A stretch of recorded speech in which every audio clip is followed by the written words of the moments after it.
Assalamualaikum teman-teman semuanya. Kembali lagi dengan saya Sri Arfaini di YouTube channel Sri. Oke. Di video kali ini saya akan membahas tentang konsep akuntansi syariah dan sistem keuangan syariah. Sebelumnya jangan lupa like, comment, subscribe, share ke teman-teman semuanya, dan jangan lupa nyalain lonceng birunya ya yang di bawah biar nggak ketinggalan informasi dari Sri. Oke. Baik, langsung saja ya. Di sini saya jelaskan yang pertama yaitu konsep akuntansi syariah. Akuntansi perusahaan mempunyai peran yang cukup penting di dalam akuntansi, apalagi di negara Indonesia yang menerapkan organisasi agama Islam. Dan akuntansi syariah sudah sangat lama dipakai oleh seluruh masyarakat di dunia, bukan hanya di Indonesia saja. Akuntansi syariah sebenarnya sama dengan akuntansi pada umumnya, tetapi yang membedakannya yaitu pada prinsip, konsep, dan tujuan akuntansi syariah itu sendiri. Prinsip-prinsip dasar akuntansi syariah, pada hakikatnya akuntansi syariah memiliki beberapa prinsip yang berbeda dari akuntansi lainnya.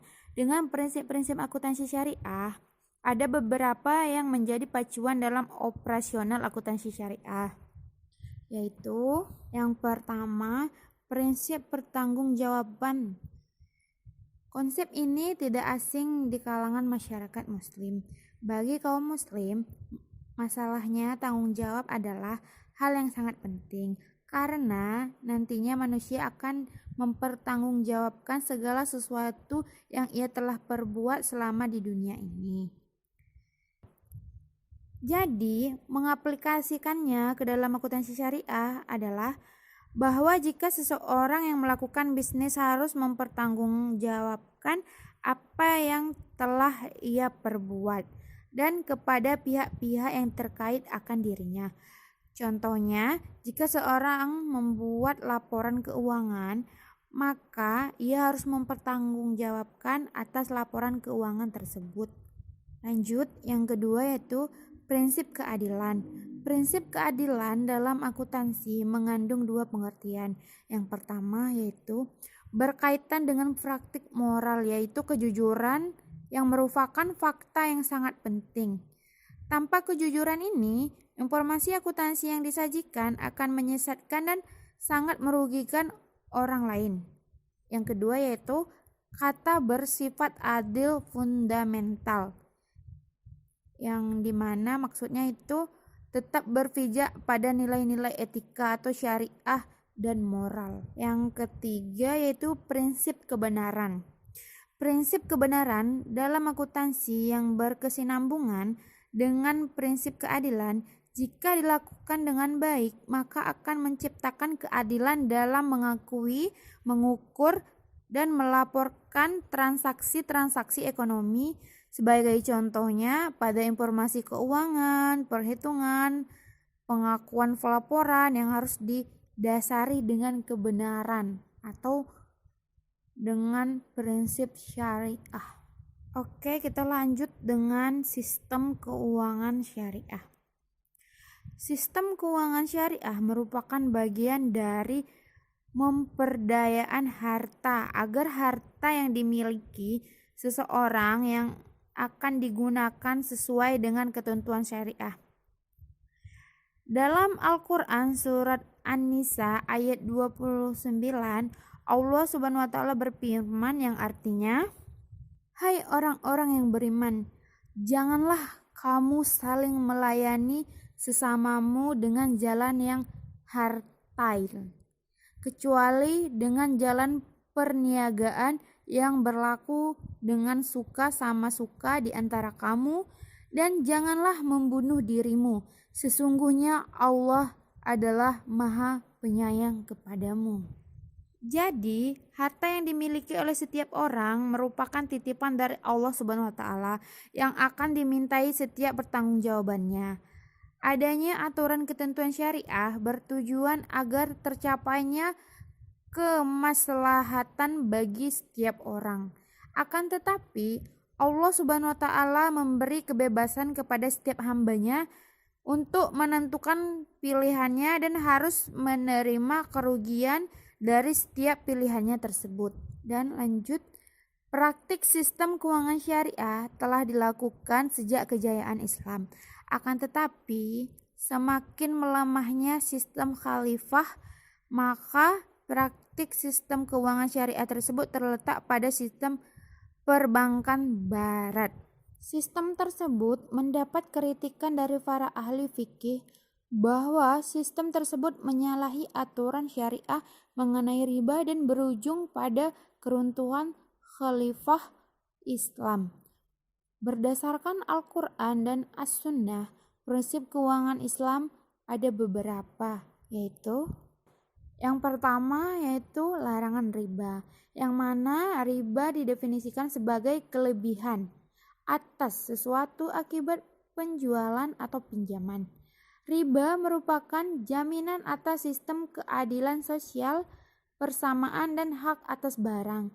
Sistem riba hanya menguntungkan para pemberi pinjaman dengan persetujuan keuntungan yang diperoleh persetujuan dari perjanjian awal.